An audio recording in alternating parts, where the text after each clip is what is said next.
What's up? I go by the name Naomi, presenting Christ Rooftop Bible Study. So tuko na segment ina come up inaitwa MANZEE NI GOD. This far is the Lord. So come on this way, let me show you where we go from. Praise Jesus again. My name is Cindy Wanjiku. I am born again. Yes. Okay, my testimony is all about the days back when I was still in drugs, still in chains, that I had no freedom. So so in that aspect, ilikuwa like I was deep into chains. Like I was using every type of drugs. I was using bang, I was using even cocaine, I was using mandrax. Nilikuwa natumia hadi kuna yenye inatagwa hadi kamsini yenye inakuwaga ni mafuta ya ndege, even pills ukimeza like you get high.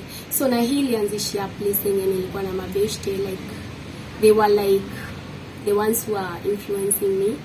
So ama beshte, I could not do anything without them. You see, ni watu wenye umeka fast before anything else.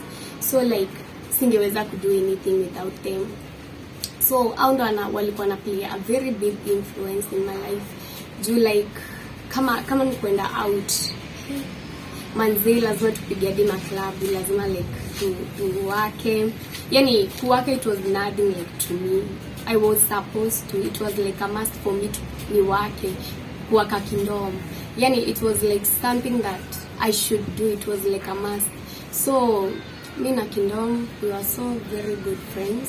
Like I could also steal my mom's money. Niende tu ni buy mabeshto wangu mangwai. So I had a friend and okay, just into details. Huyo beshto yangu like place yenye wanaishi, auntie yake anauza hizo drugs. So hiyo ndio nilifanyanga like the first thing yenye nilifanyanga ni venye into drugs. Ni venye nilinfluence yangu na mabeshto, na so ilianzanga like with one bang. Ikaendelea. So I was so deep into drugs, like nilikuwa naona like I can't do this. I can't do without these drugs. So alikuwa anaendanga like anaenda kwa nchi yake, masaa ya jioni yendo ataiba mangwai, na si akamnazo atuwashe nazo, bishtangu atakamna kamsi, mwingine atatafuta do ya kwenda kunywa. Like it was like something that we used to do. Even me, like having a tattoo. Yes, I have a tattoo of 420 which has a weed. Even me having that tattoo, it was like kitu yenye nilikuwa natakanga like do. A tattoo was something like I could show like I'm into that gang, and I was the first one to print the tattoo into my body. So the others even followed. So imekuwa like, let me say, ilikuwa like something like ilikuwa inakuwa acknowledge, lazima utakuwa kwa hiyo group. So after sometimes ndo tuliendelea tu hivyo, like hadi tunaenda tunachukua do, tunanunua mangwai and everything. Hadi kuna place nilifikanga hadi mabeshte wangu like I don't know what was happening, like unapata like mabeshte wangu like au wenyewe they will fight over something. Even boys like okay, tukienda sasa kama marodi, it was like us getting together looking for the money of drugs and having the money and the drinks. So it was like kuna yenye alikuwa na fighting.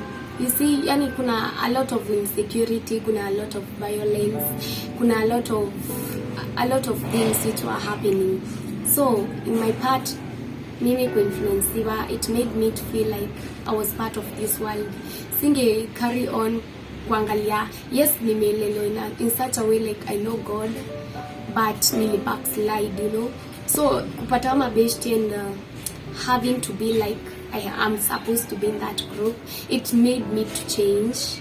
Na nikaanza like kuna venye nilianza like adina tusimama wangu like I don't listen to her. Yani it was a very hard thing for me. Lakini nilikuwa nacheza safe juu nilikuwa najianga lazima nikuwe na mabeshte. So sikuwa nataka like lose friendship over my parents.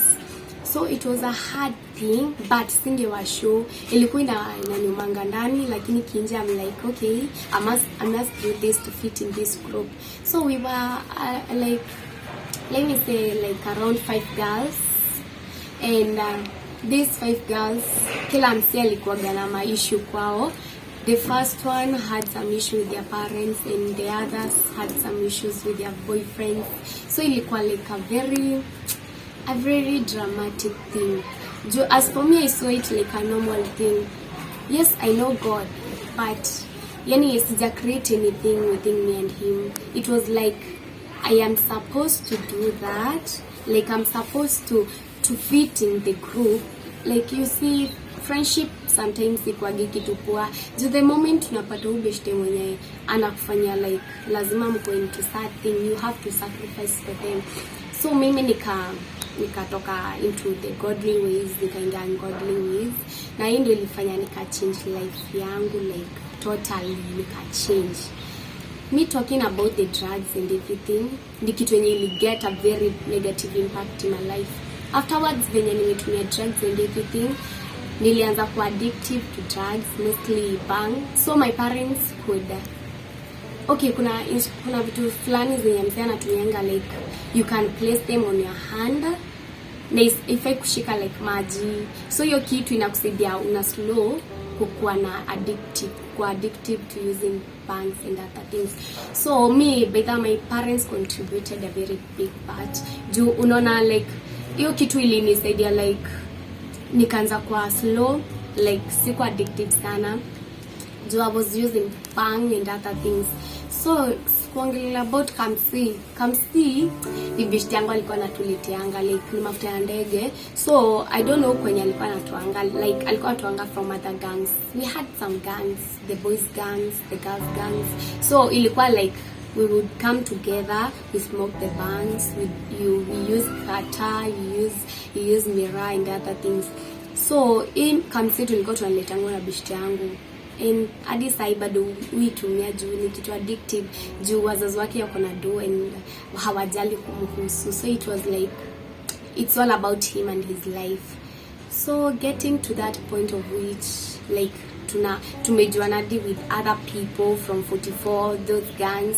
Yani we would even know other people wenye hadi si wenyewe like hatukuwa tunatarajia like we could know them. So ilikuwa like tuna combine pamoja, being in the darkness. We have been combined, the people of darkness to come together with the people of darkness. So we used to use every sort of drugs for us to get high, only like to enjoy to life venye iko. As in like yes you want God, no, but utaki like kukua filled with the fire of him. So unacheki, it was like something like yes we know God and everything, no, but life yetu hatutaki like ikwe like God to change venye tunaishi and everything. So it was a hard thing for us, but tulikuwa tunacheza tu na hiyo role ya ukuana. So about the drugs and everything, yeah, it was a very toxic thing and we had to manage.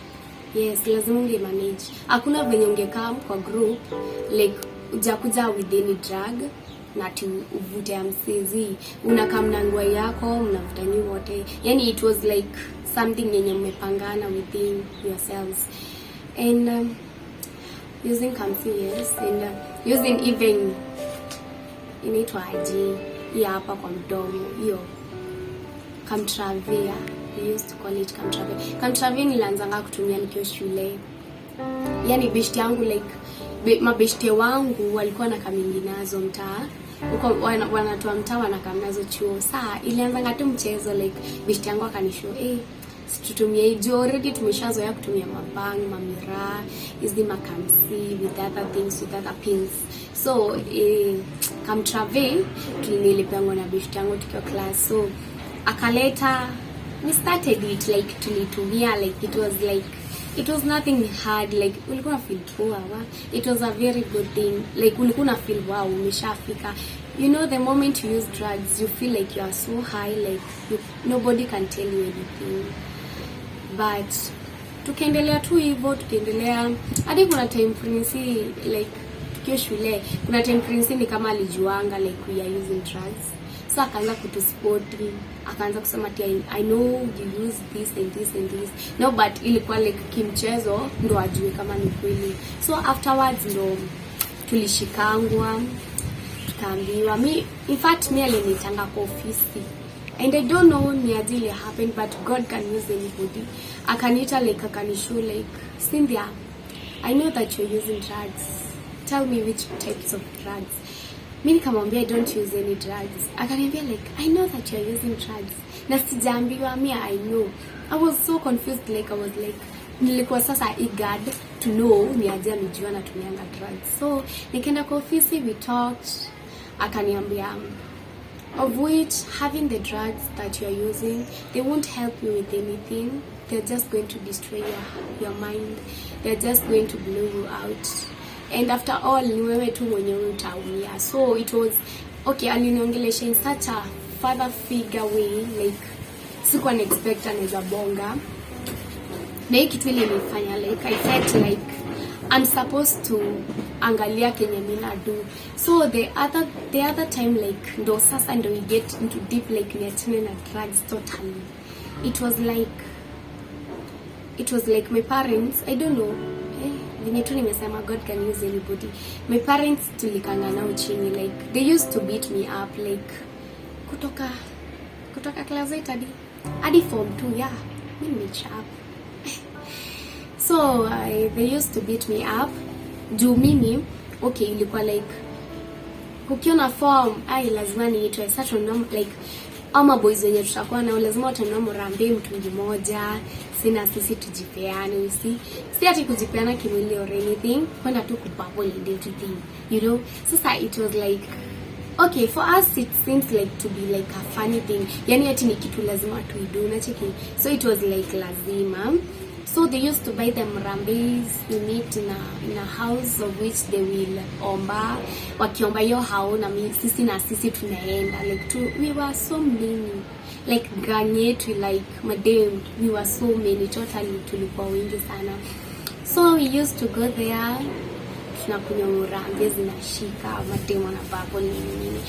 So it was like something tumezoea. Ikuwa na ngumu kwetu, like tukipigiwa like kuna form fikeni mta lazima tutafika juu wenyewe si tunadai form, lakini tuangalie kitu yenye ita happen afterwards. So it happened like one time we went to this club tukenda mabeshte wangu. You know when people get high kuna venye zao zinashikanga, and maybe ulikam na dem anakatiwa na beshte yako, si inakuwa like a fight.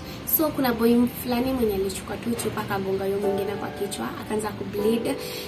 Me enyewe kutoka from that scenario, I don't know. I hear about the clubs, I feel like I'm shaking, like I can't go. Unaona like kuna events zenye zina happen, ndo at least that you realize you're still in the darkness, so you have to come out to the light. And God protects each and every one of us. Yes, hiyo kitu ili happen ya mabeshti wangu, lakini hiyo kuni happen ya. So ananipatia very strong word towards me, like ananiambia even if umepotea I will still keep on searching for you until I have you.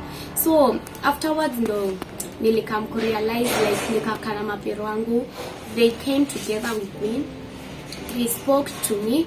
I didn't remember, it was on January. Wakanisho, you know, shiko place unaenda si atujui wapi, no but njenye unapitia already ujeni kuna hatari mbele. So I was like, wanasema, you know, venye msiamezoea tu kurusha mkono, wanasema and everything. So sikuona like it was a very big deal. No, but this time waliniongelesha, I started crying. Totally, nili feel like kuna emotions zenye zili come over my heart and over my mind. And I felt like I am doing a wrong thing. Kwa disrespect, ili nifanya mabishto wangu wabambike juu yangu. Kwa tu sindo watu wale like sizi ambiwa anything, like mimi ni kichwa ngumu. It made me feel like I was a disgrace to them. So I came up with a plan. No, but sikuambia like mimi ni change. Ilikuwa like wacheze tu chini venye watu watacheza, waniambia venye wani consult, waniambia hey, life inakaa hivi, it's all about you. I was like okay. Lakini mimi sitawaambia kenye ita happen. My mom took me to a prophetess in Dandora. She talked to me and she told me like I was going to get pregnant. And I was so shocked, like adi nilikuwa natetemeka.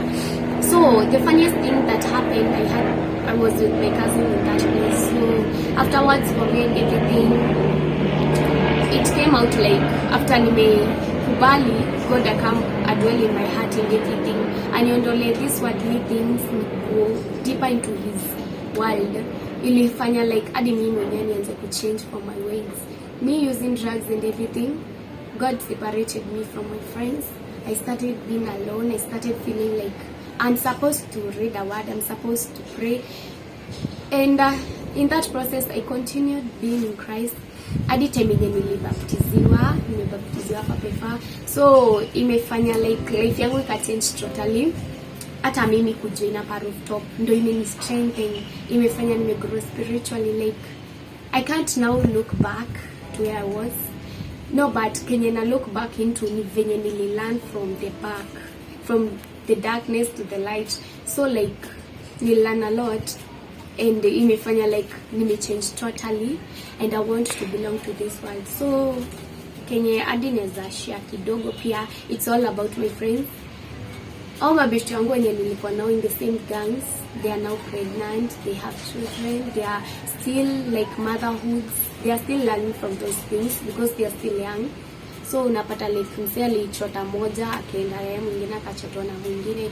It was something like it was supposed to happen. So sahi ni wazazi, they are still maintaining their children, they are still talking to them, but I somehow meet them and I will still talk. They tell me how life is so hard, and I thank the Lord because alinitoa from the traps of the enemy, akanishow, yani kulingana na venye mimi alinitoa from that darkness, akanipea hadi your light. Yes, nimesoma about a lot, yeah. And kitu yenye nitashare right now is that God still cares for everyone who is that mwenye tuko in the darkness. Hata kama uko na mabeshte, hata kama ni mabeshte wako na hiyo influence ya kukufanya like wezi toka from drugs, God akona still akona reason to you mbona uko ya hapo. And the best thing, yes, we are all from the darkness to the light, and we thank the Lord because ametutumia in such a very different way. Like lazima ningepitia hapo ndo ni come kuclaim Kenya amenidia kwa life yangu. So yes, to those who are still in darkness, God cares for you, and don't give up on God. It seems to be so silly, like uko na mabeshte lakini hao wako like maklabu and other drugs. Itaka kama kitu fani, lakini the moment you come to realize yourself and Jesus died for you, you can change. God can transform your lives. Yeah. And Manzee ni God.